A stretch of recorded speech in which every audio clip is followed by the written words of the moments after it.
listening to the first episode of the Tech Alliance podcast. My name is Maryna. And I'm Andrey. Since it is our pilot episode, we are going to introduce ourselves and explain why we bothered launching the show at all. Why we decided to choose tech alliances as a topic, what the future of this field is, and how tech partnerships could be helpful to any company, big or small.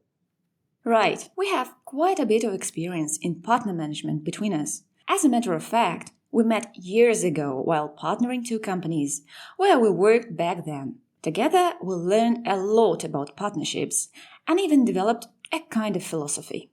Anyway, we just adore the topic and are eager to share our experience with you. Andrey, you've been doing partnerships for how long? Almost 7 years now, and I've worked with partners from all over the world. I think the only place I haven't worked with is probably Antarctica, so I need to fix that. The great thing about it is that for many of those years and on many of those projects, I actually work with you, Maryna. However, you, outside of that, you actually have a lot of experience in other fields as well. Right. I have expertise in many fields. Besides working as a partner manager, I've learned a lot about mobile marketing, product and project management. Just a note for our listeners, Andrey and I specialize in tech partnerships, which aim to boost innovations in the IT industry. Exactly. Which is why we named our podcast the Tech Alliance Podcast. However, I believe that all things true for tech partnerships are absolutely applicable to any kind of partnership, business or not. The ways you treat your partner, the ways you build trust, the ways you grow together, these are universal. However, for us, the examples of partnership cases are mainly going to come from the IT field. Do you remember when we started working together, building relations between Google and MRG? We were desperately looking for ways to expand our knowledge in partnerships, right? Yeah, that was kind of hard for us. I mean, there were not a ton of books or anything like that on the subject, no podcasts or anything, wink, wink. It did take us a while to get to the idea of making one ourselves. In any case, so there were some resources, and we'll definitely talk to you about some of them, but not a lot.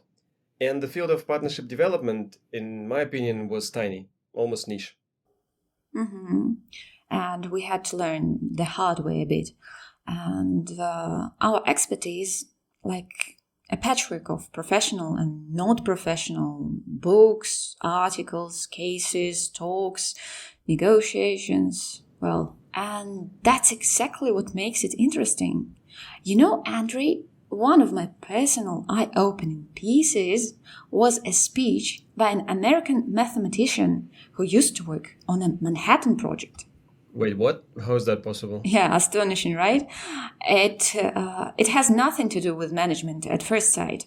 However, the ideas there were ahead of their time and gave me a lot of food for thought as a partner developer. It is extremely interesting. I will share the story in the next episodes. All right. Well, wait to leave us all on a cliffhanger, since just like you, dear listeners, I have no idea what Maryna is talking about. But I'm looking forward to it. So, you have no choice but to subscribe. All right. We digress a little, which I think we will do quite often. What we did want to do is share with you the principles we figured out while working together. That is the reason why we're starting this project. I hope it will be fun to hear for those who've either heard of partner development or have actually worked for a long time as a partner developer already. And I'll start a little from afar. One rainy day, Oh, wow. I was lying on my sofa, deeply despondent. The reason for my depressed mood was my CV. As I have said, I have various expertise in adjacent fields such as marketing, product, project, account management, mobile apps development, a lot. That sounds like a great CV to me. What's the problem? I was looking at my CV and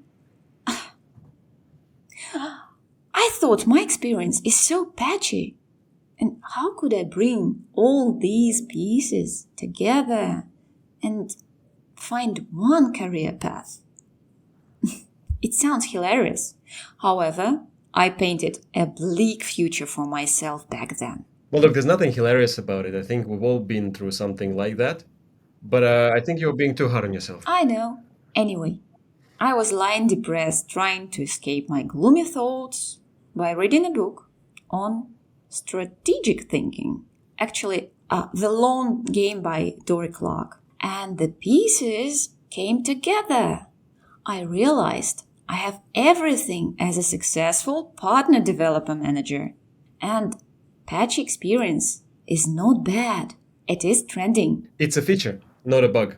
Exactly. So, let me explain. Without a doubt, you've heard that some of today's main trends are sustainability, cross-functional expertise, and the soft skills revolution. We believe that partner development ideally reflects these trends. Andrey, could you share your thoughts, please? For sure. Partner developers work on building long-term relations, trust, confidence, all that. We plan ahead for the future together with our partners. This is the very definition of sustainability. And this work is highly cross-functional because it unites best practices from all those fields you just mentioned you had on your CV. Project management, product management, marketing, client care, sales, law, risk management, you name it. And finally, partner managers must absolutely hone their skill of empathy. They need to be able to see other people's needs and take care of them. And of course, they need to be accountable for their acts and for their decisions. Right. And, well, what I mean is that by fostering a culture of partner management, we help these trends evolve, and I believe it leads us all to a better future. The future is not bleak anymore. Nah, I see my purpose clearly now, and I'm eager to promote partnering culture to pursue such high goals. In other words, we want to inspire companies to deepen expertise together, to learn to listen to each other even more carefully, and to innovate together. I know you care deeply about innovation. Why? We'll record a whole episode on that, I think, but for now, let me give you the summary. I think our entire civilization is built on innovation, for better or worse. And we do a lot of silly things as a result of progress.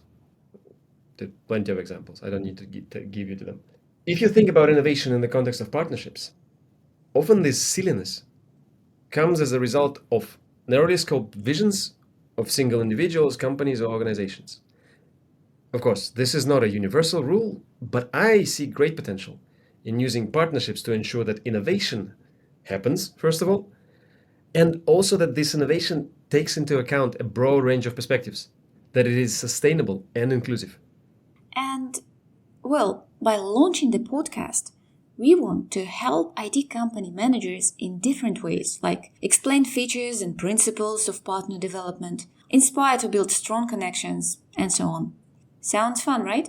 How are we going to do it, Andrey? I mean, we'll see how fun it is. No, we'll try to make it as fun as we possibly can. I think you've figured out by now this is going to be an interesting ride for us all. We are going to record interviews with talented partner managers.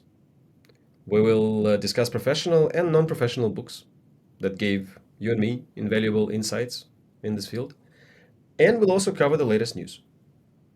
And next time we're going to discuss the best partner development book ever, Partnernomics by Mark Brigman, the one which helped us a lot with partnering our companies long time ago.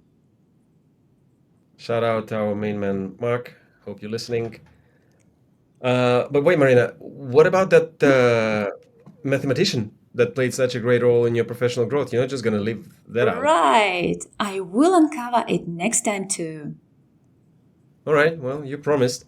With that, huge thanks to our listeners. This was the pilot episode of the Tech Alliance podcast with Andrey and Maryna. Please subscribe, follow us on X, Facebook, and LinkedIn to stay tuned. Links are below. You know what to do. Catch you next time on the tap.